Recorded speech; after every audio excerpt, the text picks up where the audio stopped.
Hello everyone, and welcome back to another month and another chapter of JoJolion. Feels great to be back here talking to you guys about JoJolion again after last month's hiatus, which honestly just felt way too long.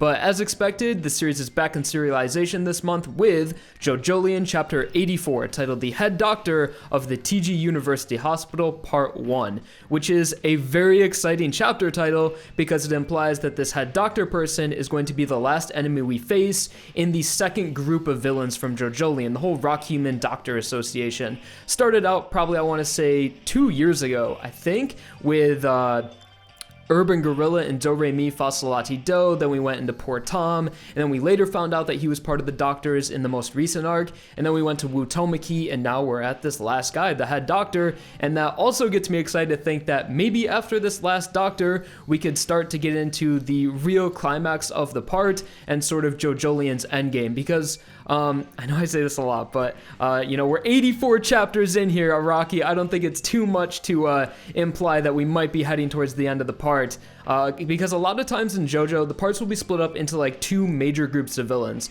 Most recently, which you guys are probably most familiar with right now, would be Part 5 with the Golden Wind anime airing.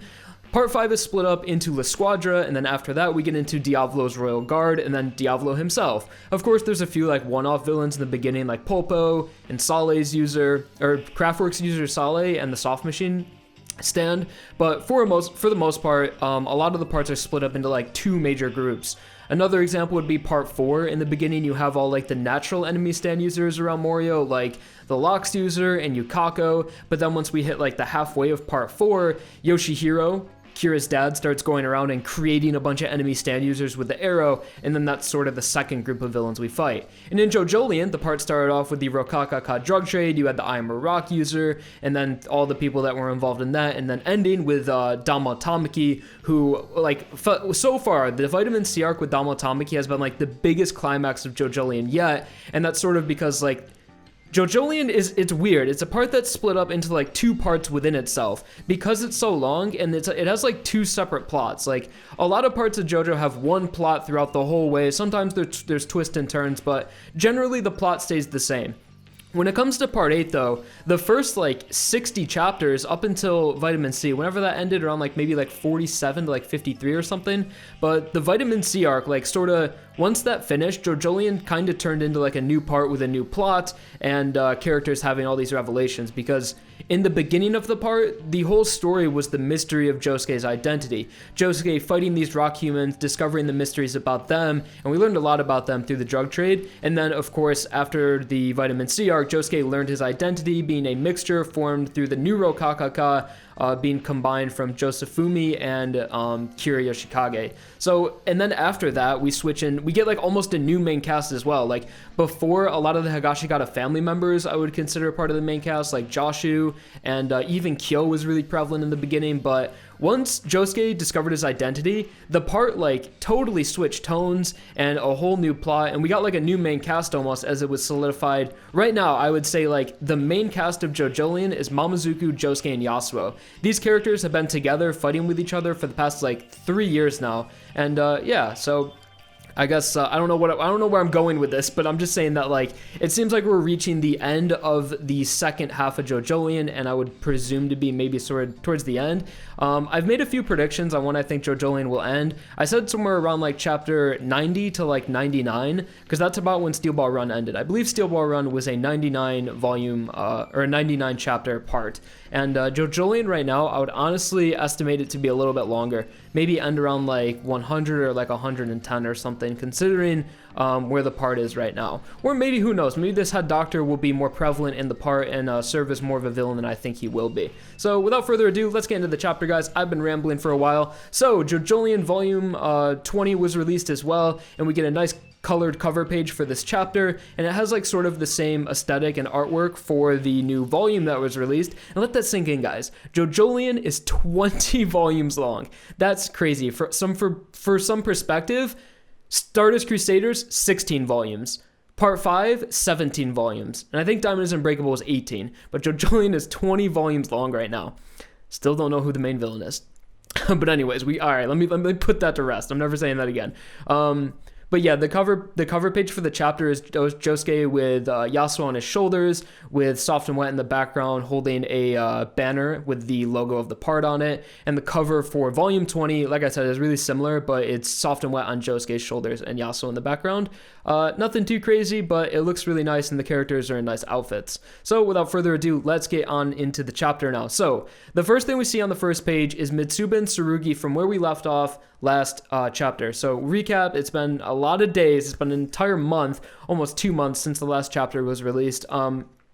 So it ended with the Wutomaki fight was concluded, and Josuke, Yasuo, and Mamazuku, they destroyed the lab that was doing all the Rokakaka research. They destroyed all the Rokakakas in there, and they set fire to the entire lab, and then they started to leave. And I believe they had one more encounter with Tohru, Yasuo's ex-boyfriend, who is going to play a much bigger role in the part than I initially thought he was going to be, and it looks like he's going to be a stand user, which we'll talk about later in this chapter review.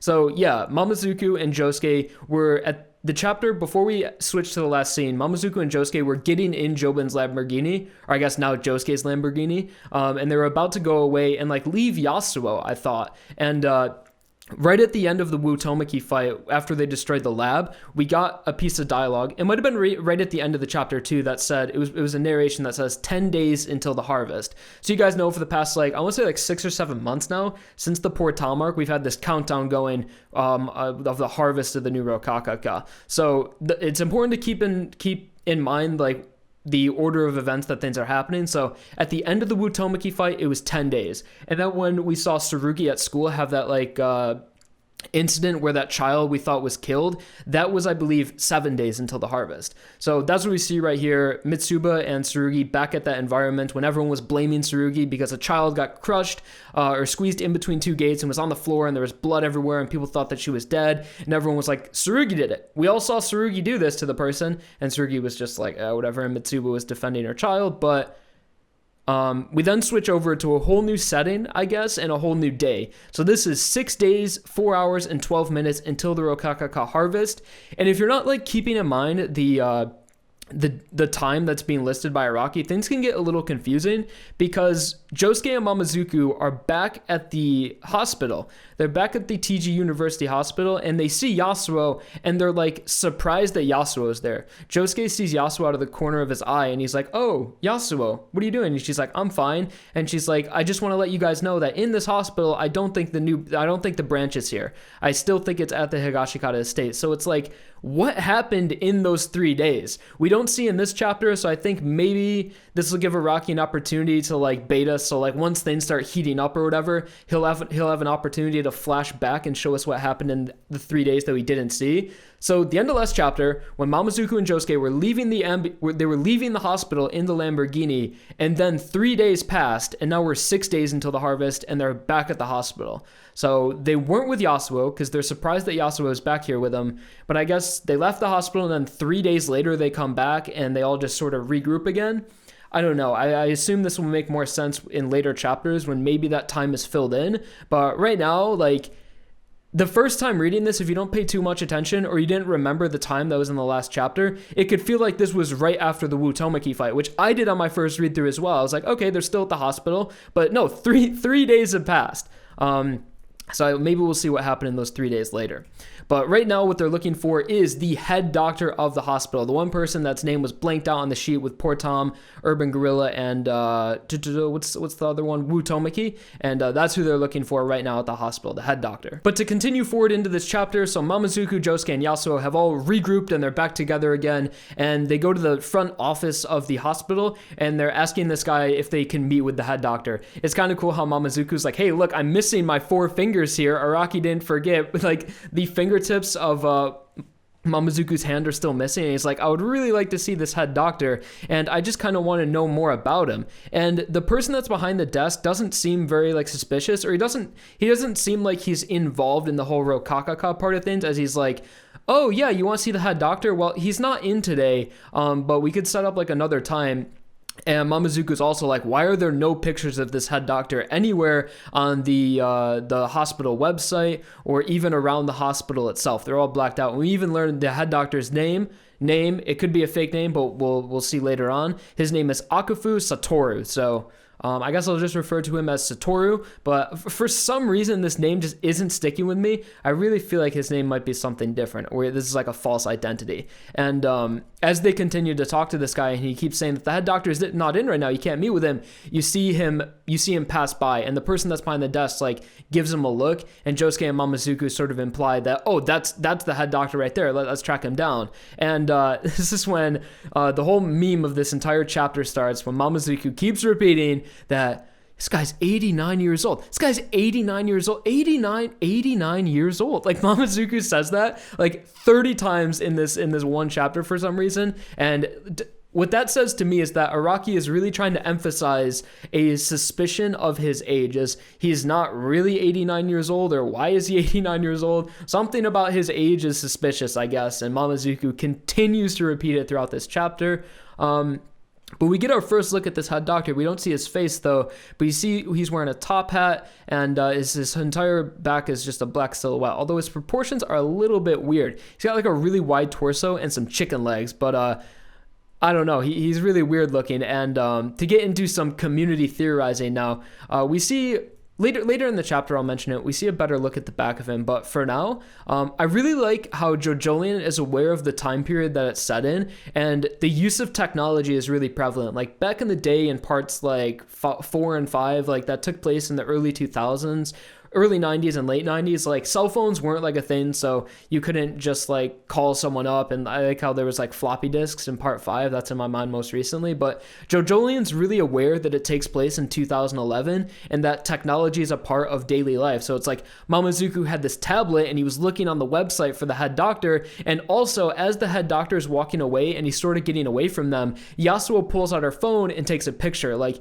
I feel like these are things that would actually happen, and I really like that Araki remembers that technology is a big part of daily life. And in 2011, you can't have the excuse of like, all these people have cell phones, why aren't they using them? And we actually see people using them. And Yasuo might be able to do something with this picture, although she doesn't do it in this chapter. But since she took a picture of him, and her Stan Paisley Park is like anything revolving technology, it just makes up abilities. Like, it can just do anything involved with technology. So I wouldn't be surprised if Paisley Park could like analyze this photo and maybe like recreate his face through it. And before we move on from this whole scene right here of Mamazuku at like the hospital lobby, I just wanted to mention this one piece of dialogue that stood out to me, where it was like hidden within all the dialogue between Mamazuku and this employee of the hospital, where the guy behind the counter says the head doctor is an honorary position. The head doctor is not currently involved in any actual medical practice. So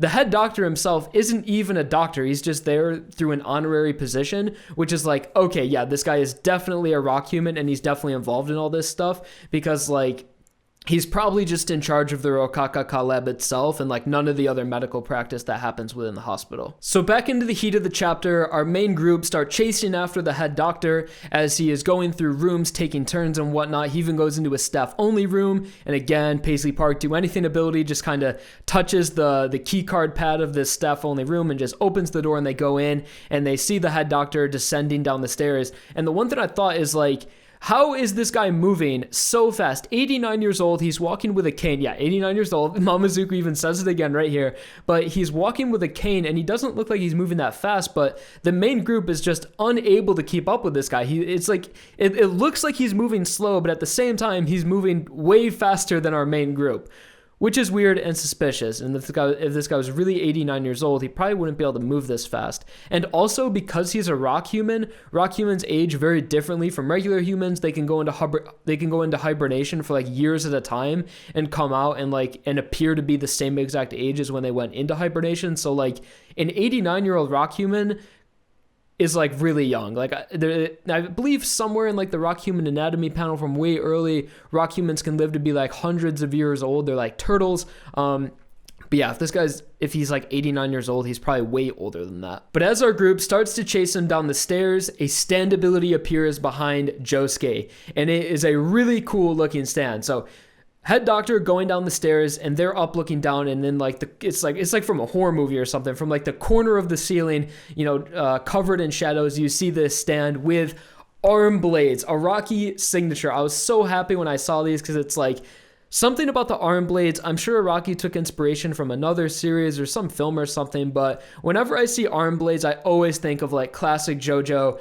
and like really old Araki art style. Starting with Bao in 1984 when that manga first came out, and Araki first started drawing the arm blades, and then he came back to it in 1987 when Battle Tendency was when he was writing Battle Tendency, and then he brought the arm blades back again for Cars, and now 30 years later in 2019 we see arm blades drawn by Araki again, which is really cool, and it reminds me of like classic Araki art style. And it's going to be interesting to see these arm blades incorporated to a stand now, because before the arm blades for Bao were just like they dealt damage, and then Cars had his light blades, but then this one, I really doubt that a stand ability or a stand's design is going to have arm blades on it that are just purely for physical attacking. So it'd be really cool to see Araki revisit this this design of arm blades and incorporate it into a stand's ability, like being able to like slice through something that's a bit more intangible, you know, in the weird way that stand abilities work, like being able to like slice through time itself or something.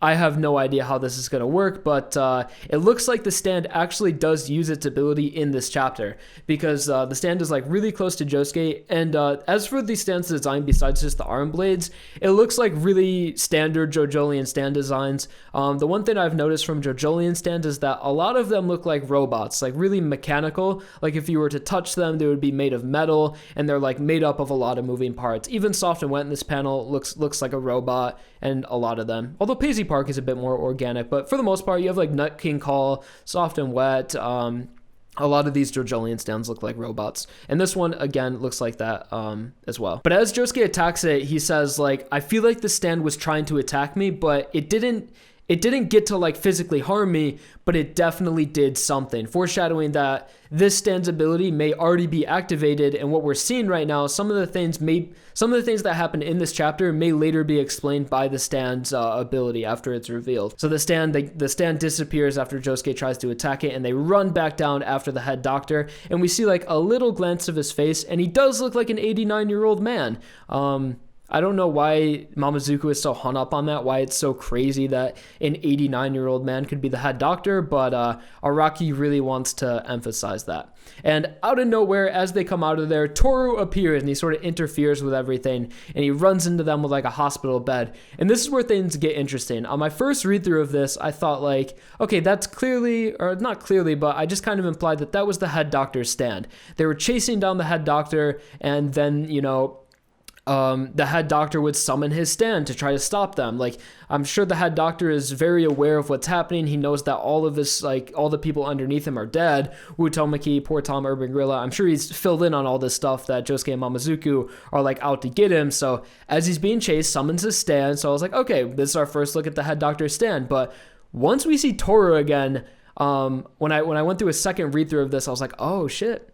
That was most definitely Tohru's stand, and Tohru is way more evil than any of us could have expected. But before I get on to why I think this was Tohru's stand, let's first cover this whole scenario where Tohru becomes way more suspicious than I initially thought he was going to be. If you guys watch all the previous JoJolion reviews, you guys know that when Tohru was first introduced, I was like, this guy doesn't really seem like a threat at all. He's way too young to be like involved in this rock human situation. He went to high school with Yasuo, and people were like, is he a rock human? I was like, no, I really don't think he's a rock human. But as we see more about Tohru and how he's more involved in this whole hospital scheme, the more and more suspicious he becomes, especially in this chapter. And like, he wasn't doing anything to like trick them or anything. Like every time Yasuo even asked Tohru for help, and Tohru like directly helped them. They were like, oh, Yasuo, like when Josuke ran into Tohru was like, oh, Josuke, Yasuo was looking for you. She's at the 3rd floor. You need to go help her. And that directly resulted in Josuke being able to kill Wutomaki. So it's like,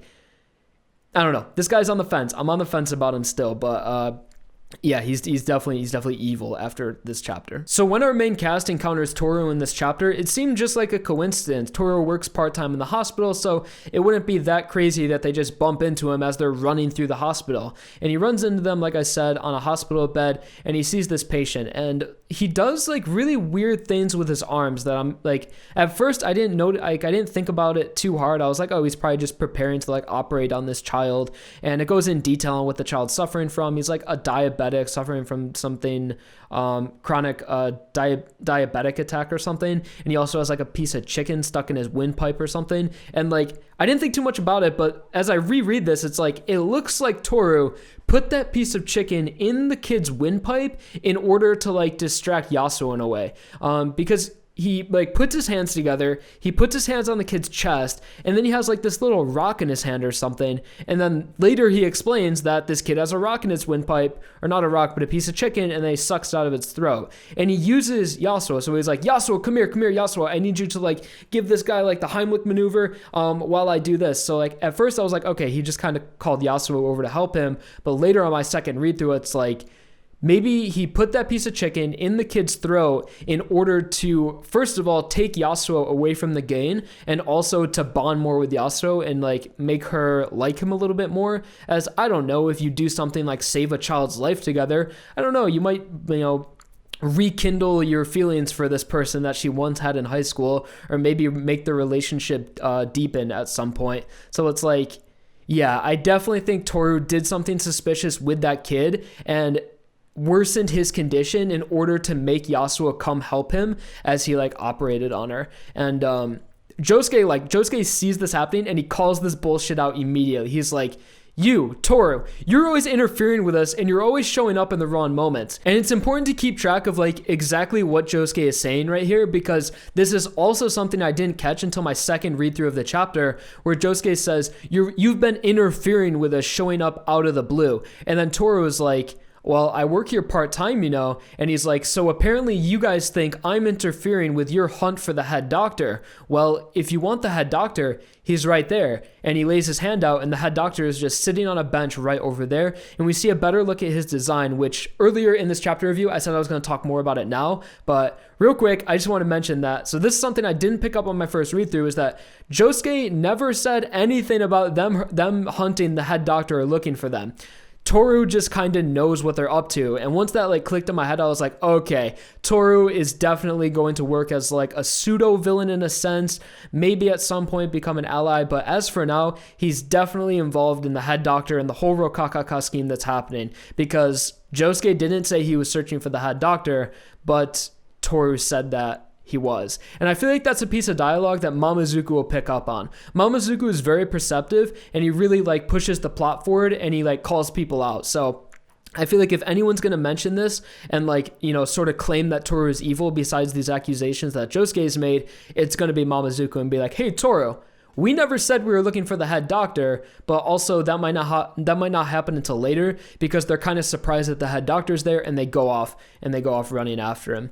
But right here we see a look at the head doctor, and he's wearing a scarf and a top hat. And the first time I saw this, I was like, dude, this looks just like Dead Man Questions Kira. I'll show a side by side that you guys can see right now. But to me, like, that just screamed Dead Man Questions Kira. And like, I don't have a theory about that or anything. It's just a coincidence that he looks like him. But I saw other people theorizing, I didn't see this at all, but people were like, the head doctor looks like old Joseph from part 4. I personally didn't see it. I guess old part 4 Joseph wears a scarf and a hat as well. But to me, this looks way more like Dead Man Questions Kira. And like, more people started theorizing, like, what if this was Joseph from the alternate universe? Like, Holly's involved in the Rokaka, or Holly's involved in this whole hospital business. Maybe Joseph from the alternate universe was also involved in it. And I was like, oh, that's such bullshit, such a stupid theory. But I still don't think this is Joseph at all. Like 0.001% chance this is Joseph. But like, just for the fun of it, I looked into it and I was like, Joseph I was always under the assumption that Joseph in the Steel Ball Run universe was already dead in JoJolion, because he was born in 1924. So I was like, oh, Joseph has already lived and died. We're never going to see him in JoJolion. But like, I still think it's bullshit, but it was just a weird coincidence that I looked at it, and I went back to the California King Bed arc when Josuke and Daya are in Norisuke's study, and they're looking through the Steel Ball Run book, and they're looking at the family tree, and it says Joseph Joestar was born in 1924, and JoJolion takes place in 2011. So 2011, take that away from 1924, that would make old Joseph in the alternate universe be 87 years old, which is really damn close to 89 years old. But that's just a coincidence. That's not a theory or anything. This is not Joseph. No, I hope no one thinks that this guy is Joseph. That's just a coincidence that Joseph is also, if he's alive, he's just as old as this guy, just a few years off. But yeah. Don't go running with that theory. Absolutely do not. I mean, we already know the guy's name, which is Satoru, but who knows if that's his real name. But no, guys, it's not Joseph. I'm still under the assumption that we will never see Joseph in the alternate universe, but who knows? Maybe we'll look back on this chapter review 7-9 months from now and be like, oh shit, xForts was wrong. But for now, I think that's too fucking crazy. No way that's Joseph. And right at this point, when Tohru points the main cast in the direction of who they've been hunting, the head doctor, is when we switch to another perspective, right when things start to get interesting, and we switch back to Mitsuba and Tsurugi's interaction on 7 days before the harvest, when Tsurugi was being accused of hurting one of his classmates. And we see a little bit of dialogue that took place on that same day, right when Tsurugi was being accused of this, and Mitsuba says, "Are you hiding anything from me, Tsurugi?" And then Tsurugi looks back at Mitsuba like stone cold faced and says, "Are you, mommy? Are you hiding anything from me?" And it's like, dude, when Tsurugi overnight turned into an absolute badass, like, cold-blooded killer. And yeah, Tsurugi is just getting so dark in this part. And then we skip forward one day that says 6 days before the harvest, which I believe, hold on, let me run back to the beginning of the chapter here. I believe this is on the same day where everything that just took place in the hospital. Yeah, so 6 days and 4 hours. And then we saw everything that we just went through, everything in the hospital. And then when we switch back to Tsurugi and Mitsuba, it is 6 days and 3 hours. So this happened like in what would that be, an hour before or an hour after? I guess this would be an hour after if it's 6 days and 3 hours.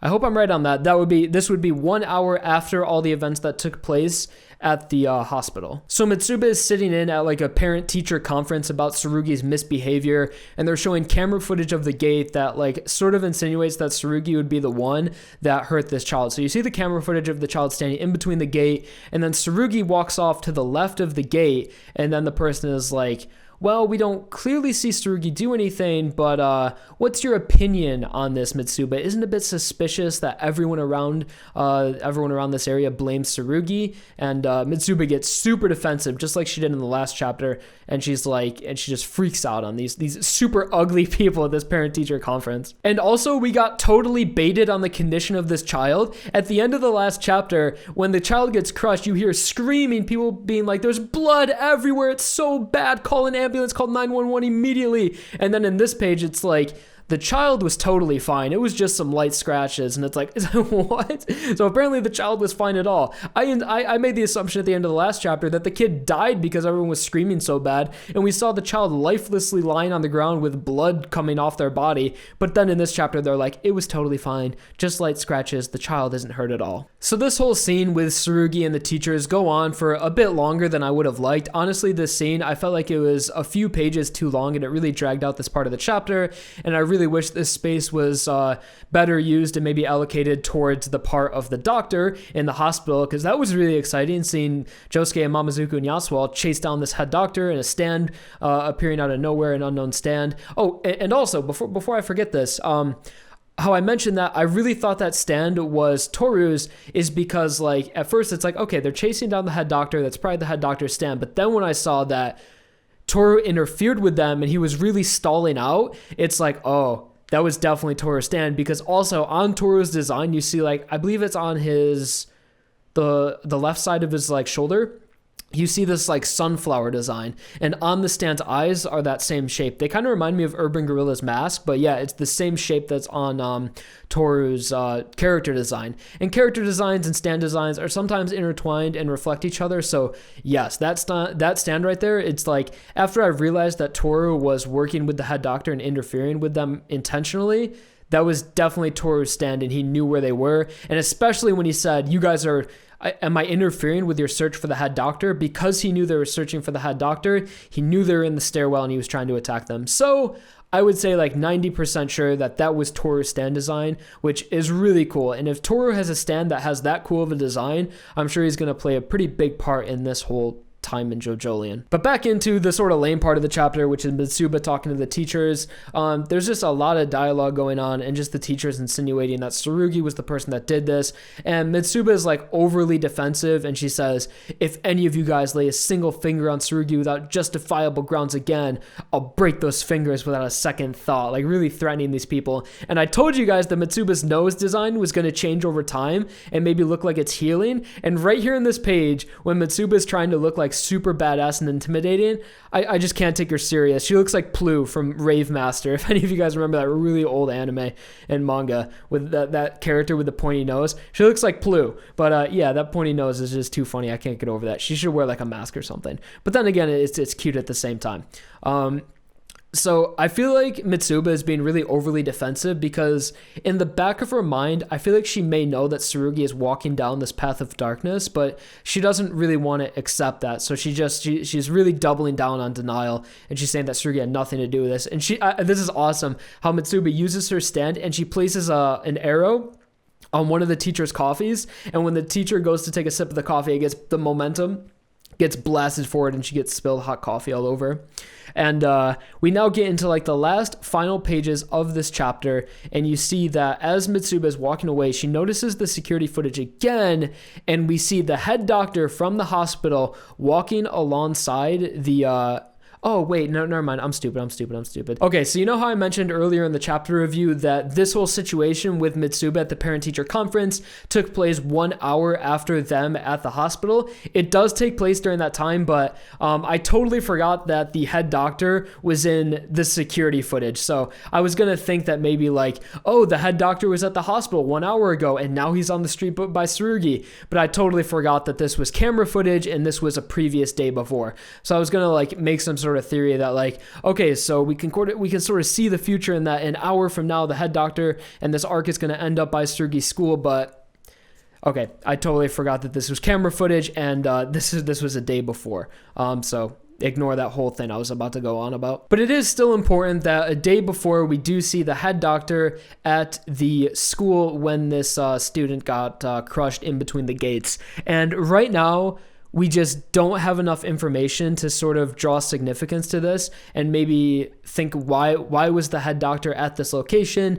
Did the head doctor have anything to do with this child getting hurt? And also, does the head doctor have anything to do with Tsurugi? It's just way too early to tell, and there's like 1,000 different things running through my mind and how this could all be connected, but I think we're just gonna have to wait and see. And also, one thing I wanted to mention is that if Tsurugi was doing this, I just want to mention how in the last chapter it said that Tsurugi had a change of heart, and I believe one of the pieces of dialogue was that when someone has a change of heart, they can also have changes in their stand ability, which implied that Tsurugi's stand may be going through an evolution, or its ability may be changing in some way. And it bothered me so much how like all of the children blame Tsurugi when all the kids were like, who did we see push this child in between the gates? And all the children were like, it was Tsurugi. But it's like, that doesn't make sense why Tsurugi would let that happen, because Tsurugi's stand, the whole point of Tsurugi's stand is being able to misdirect people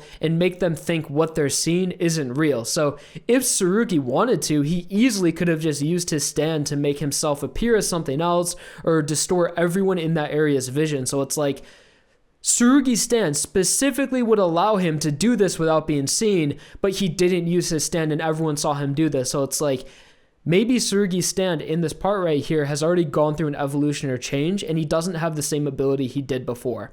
This is pretty out there. I'm kind of stretching, but it just bothered me how like if anyone in JoJolion could hide themselves doing something in plain sight, it would be Tsurugi, but he passed on the opportunity to do that, which really stood out to me. But yeah, that's where the chapter ends right there. We see the head doctor outside of the school, and Mitsuba says, I know this person. Back then, that's the head doctor of the university hospital, but why is he here? And the chapter ends off on that pretty big cliffhanger. So I don't know why he's there. I guess we can discuss it in the comments, but if you guys have any theories on any connections between this head doctor and Mitsuba and Tsurugi and what he's doing at the school a day before, this would be 7 days before the harvest, 2 days after the fight of Wutomaki, and a day before the beginning of this chapter. I know the timeline's getting a little messy, especially with me explaining it without any visualization of it, but yeah, that's what's going on right now. So overall, I think this chapter was decent. I really liked the part of them chasing down the head doctor throughout the hospital, and the reveal of Tohru's stand and more information about Tohru and how he's probably going to be a villain within this part. But then this chapter sort of came to like a snail's pace during the scene with Mitsuba and the teachers. I feel like that scene, how many pages was this in total? This is 1, 2, 3, 4, 5, 6, 7, 8, 9. This was 9 pages in total, which is like half of a Shonen Jump chapter. So yeah, like this part was just like, honestly for me, really boring to read through, and it only really picked up once we saw that the head doctor was at the school with Tsurugi. But let me know what you guys thought about this chapter in the comments, and any theories you guys have about who this head doctor might be, why Araki is emphasizing the 89 years old part of it, and all that stuff. So yeah, I think that's going to do it for JoJolion chapter 84. Feels great to be back off hiatus, and of course there will be a chapter next month as well, and Araki isn't going on hiatus next month. Thank God. It feels crazy. We're already in March, and we've only had 1 JoJolion chapter this month, or technically 2 after this month, but yeah, I really wish we weren't on hiatus last month, but I guess Araki's a busy guy and he's got stuff to do, and I can't complain too much because this was a really beefy chapter coming in at 47 pages, which is like half an entire volume of manga. But anyways, guys, thank you so much for watching. I really appreciate it. And I also want to mention that if you guys noticed on my channel, my Yurigiri Mono no Requiem OP analysis is not up. And that is because I hate to report, very devastating, like honestly, that video got a copyright takedown put on it, and I also got a strike on my channel for that video, which I was super salty about, and it was really scary for me because that was the first time I've ever gotten a strike on YouTube, and I really didn't even understand why the video was taken down. I don't know if it was due to the audio, due to the music, due to the visuals, but yeah, it's just really shitty that video got taken down when there's other videos on YouTube of the full OP just flat out re-uploaded with uncut visuals and uncut audio. So I don't know why specifically my video that was transformative and informational was taken down and I got a copyright strike when there's other videos of the OP on YouTube. So that's the situation I'm in right now, and that really sucks that the video got taken down. I'm currently in the process of talking to the company that took it down, although it's a Japanese company, so it's going to be really hard to contact them. So I don't know if that video will ever be up again. And yeah, really shitty situation that I got a copyright strike and that video was taken down when other people got away with just fully re-uploading it. So it is what it is, though. So that's what's going on with the last video. If you guys noticed that it wasn't up on my channel anymore, just a pretty shitty situation. But anyways, guys, no worries. When you guys get the JoJolion review, and there's going to be another video up very soon, probably by the end of the weekend or next week. So thank you guys so much, and thank you guys so much for watching this video and understanding why that video was taken down. So now you guys know. Like if you enjoyed, subscribe for more, and I'll talk to you guys next month in JoJolion chapter review and some more videos coming up real soon. So enjoy the rest of your day, guys, and I'll talk to you all later. Peace out.